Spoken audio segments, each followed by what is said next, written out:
ఈ సందర్భంగా ఇవ్వడం జరుగుతుంది.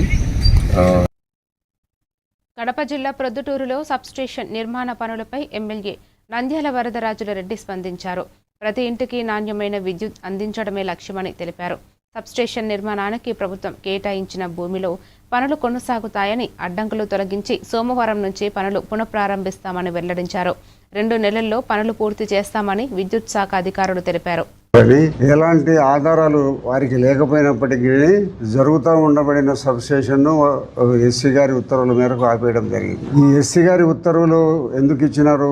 గతంలో ఒకసారి 2013, 14, 15 సంవత్సరాల్లో కట్టేటప్పుడు అప్పుడు నాది భూమి అని చెప్పి కొంతమంది అధికారుల దగ్గర పోయి ఆపించడం జరిగింది. అప్పటికే కొంత ఒక 60-70% సబ్స్టేషన్ పూర్తయింది. మళ్ళీ వైఎస్ఆర్ పార్టీకి ప్రభుత్వం వచ్చిన తర్వాత నాకు ఎవరు పలకరనే ఉద్దేశంతో ప్రయత్నం చేయడంలో, మా గవర్నమెంట్ వచ్చినాక నేను ఎమ్మెల్యే అయిన తర్వాత మళ్ళీ దీనిని కంప్లీట్ చేయాలనే ఉద్దేశంతో మళ్ళీ దీనిని ప్రయత్నం చేయడం జరిగింది. దీనికి మళ్ళీ కలెక్టర్ గారు గతంలో 2013లో కలెక్టర్ గారు ఇచ్చినాడు. మళ్ళీ ఈ 2వ సారి కలెక్టర్ ఇచ్చినాడు. 2 సార్లు కలెక్టర్ గారు భూమిని ప్రభుత్వం వచ్చింది. అది ఇప్పుడు మీరు అంతా చూసి ఉంటారు, పేపర్లు కూడా అక్కడ కూడా చూసి ఉంటారు.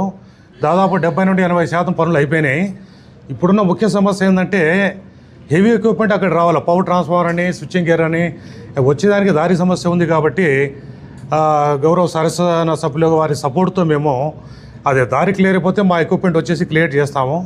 బహుశా అది ఒకవేళ అన్ని క్లియర్ అయిపోతే ఒక 2 monthsలో దాన్ని ఛార్జ్ చేసే ప్రయత్నం తప్పనిసరిగా చేస్తాం. అది ఎందుకంటే ప్రజలకు ఉపయోగము, మాకు ఉపయోగం. అదే అడు ఎందుకంటే ఎక్కడో దూరం నుండి పవర్ వస్తే లో వోల్టేజ్ వస్తుంది, ఏమైనా పవర్ పోతే చాలా టైం పడుతుంది. కాబట్టి అది క్లియర్ చేసేదానికి దగ్గర సబ్స్టేషన్ ఉంటే వితిన్ 10-15 minutesలో అది క్లియర్ చేసేదానికి అవకాశం ఉంటుంది. కాబట్టి ఇది అందరికీ ఉపయోగం. కాబట్టి తప్పనిసరిగా మా తరఫున మేము ప్రయత్నం చేసి తప్పనిసరిగా దీన్ని సాల్వ్ చేస్తామండి.